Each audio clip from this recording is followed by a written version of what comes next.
Hello everyone, welcome back to this channel.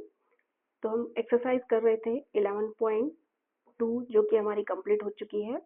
अब इसी chapter को हम आगे बढ़ाते हुए 11.3 समझेंगे कि उसको हमें किस तरीके से सॉल्व करना है।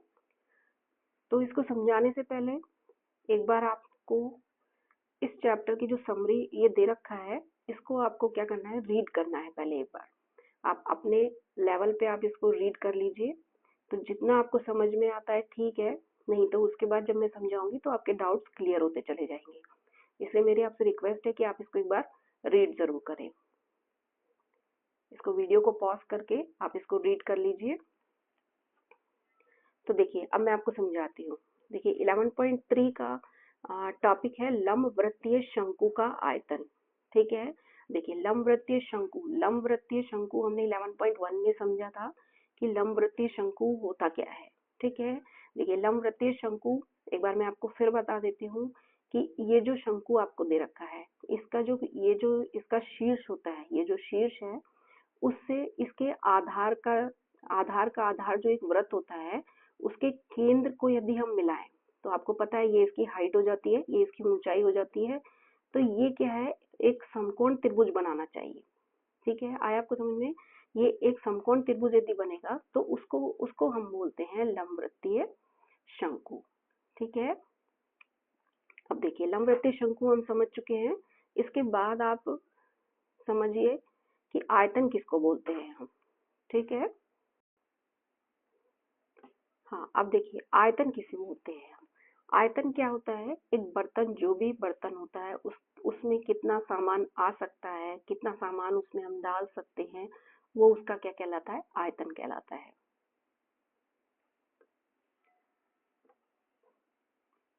तो देखिए ये आपका आयतन हो गया। ठीक है, वैसे तो आपने 8th क्लास में आयतन के बारे में काफी कुछ पढ़ रखा है, फिर भी मैंने आपको क्लियर कर दिया है कि कोई भी बर्तन है उसमें जितना भी सामान उसमें आ सकता है। जैसे हम दूध का ही कोई बर्तन ले लें, दूध में किसी बर्तन में 4 लीटर आता है, किसी में 5 लीटर आता है, तो वो कितना सामान उसमें आ सकता है कि तो उसको हम बोलते हैं उसका आयतन। तो ये हमारे पास टॉपिक है कि शंकु का आयतन। ठीक है, ये शंकु का आयतन है, तो उसको हम बोलते हैं आयतन।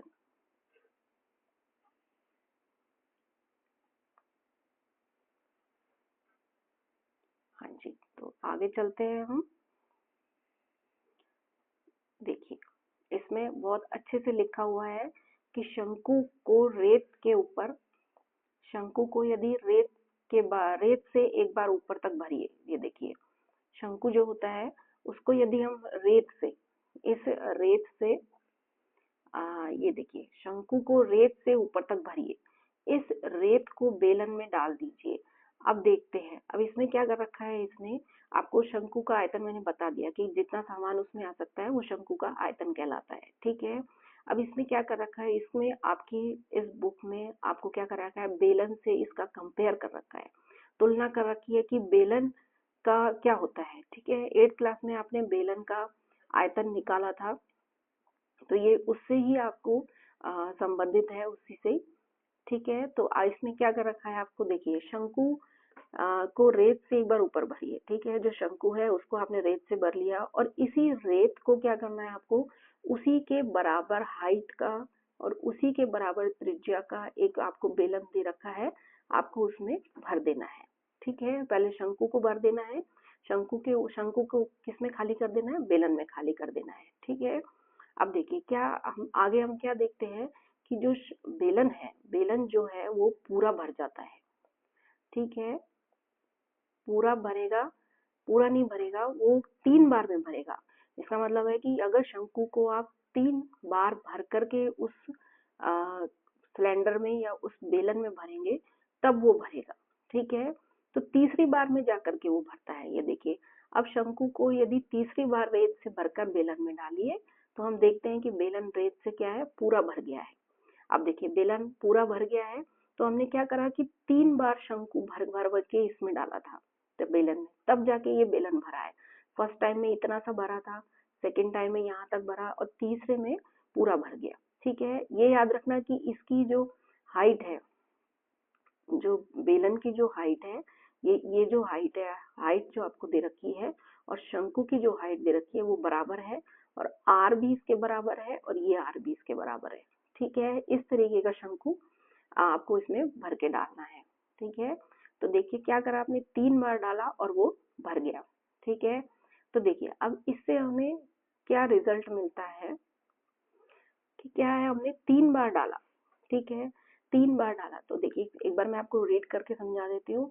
देखिए इस प्रयोग से हम निष्कर्ष निकाल सकते हैं। ठीक है, ये रिजल्ट निकलता है कि 3 शंकुओं का आयतन बेलन के आयतन के बराबर होता है। ठीक है, देखिए 3 शंकु हमने भर के डाले हैं तब वो बेलन भरा है, तो 3 शंकुओं का आयतन जो है वो बेलन के आयतन के बराबर होगा। ठीक है, अब देखिए इसका अर्थ इसका अर्थ यह है कि शंकु और बेलन के आधार की त्रिज्या एक ही हो और ऊंचाई एक ही हो। ठीक है, आधार ध्यान रखना है आपको कि आर और एच।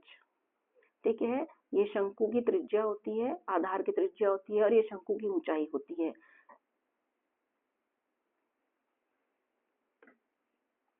तो क्या होता है कि जो आधार, जो बेलन है, बेलन भी आपको पता है, बेलन में भी आधार की त्रिज्या आर होती है और ऊंचाई एच होती है। तो शंकु की और बेलन की दोनों की आधार की त्रिज्या और जो ऊंचाई होती है वो बराबर होनी चाहिए। ठीक है, तो क्या होगा कि शंकु का आयतन बेलन के आयतन का 1/3 होता है। आया आपको समझ में? देखिए ये आपको फॉर्मूला दे रखा है। देखिए पाई आर स्क्वायर एच, ये होता है आपका बेलन का आयतन। ठीक है, ये बेलन का आयतन होता है, और यदि इसके इसके आगे हमने 1/3 लगा दिया, ठीक है, 1/3 लगा दिया, तो ये क्या बन जाता है, शंकु का आयतन बन जाता है। ठीक है,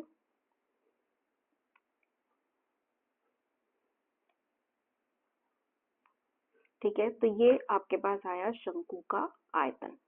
ठीक है, इस फॉर्मूले से हम क्या करेंगे, शंकु का आयतन निकालेंगे, जहां आर क्या होगा, आर आपकी होगी शंकु के आधार की त्रिज्या, और एच आपकी होगी उसकी ऊंचाई। ठीक है, हाँ जी, तो ये आपको मैंने इसकी समरी जो है, इसका जो एक्सप्लेनेशन है वो मैंने समझा दिया है। वैसे मैं इसको पेपर और कॉपी पे, पेपर पे अच्छे से समझेंगे, हम इसको अपने हाथ से करेंगे, अपने हाथ से लिख के देखेंगे, जिससे हमें अच्छी तरह समझ में आए। ठीक है, लेकिन आप एक बार इसको रीड जरूर कर लेना अच्छे से। इसको आप एक बार रीड करेंगे ढंग से तो अच्छा सा मेमोरी में बैठ जाएगा, आप भूलेंगे नहीं इस चीज को। ठीक है, तो हम इसका क्या करेंगे, इसमें 3 एग्जाम्पल दे रखे हैं, 3 है, 8, 9, नहीं 2 ही एग्जाम्पल है। इन एग्जाम्पलों को भी हम कॉपी और पेन पे समझेंगे, लेकिन मैंने आपको इसका फॉर्मूला बता दिया है, तो एक बार आप ट्राई करके देखिए 11.3। ठीक है, 11.3 करेंगे उससे पहले मैं चाहती हूँ कि आप एक बार क्वेश्चंस को अच्छे से समझ लीजिए, जितने हो जाते हैं ठीक है, अगर नहीं होता, जो क्वेश्चन नहीं होता है उसको आप वीडियो में देख सकते हैं। आगे हम अच्छे से समझेंगे क्वेश्चंस को। उस क्वेश्चंस में कुछ नहीं है, सिर्फ आपको आयतन निकालना है। ठीक है, और कुछ क्वेश्चंस ऐसे हैं जिसमें इसमें आपको पृष्ठीय क्षेत्रफल भी निकालना पड़ेगा। ठीक है, तो वो भी कुछ क्वेश्चंस हैं इसमें। ठीक है, आगे हम एग्जांपल्स इसके नेक्स्ट वीडियो में हम इसके एग्जांपल पेपर पे करेंगे और अच्छे से समझेंगे। ठीक है, हर क्वेश्चन को समझते हुए इसका सरल करने का तरीका समझेंगे। ठीक है, ओके, थैंक यू।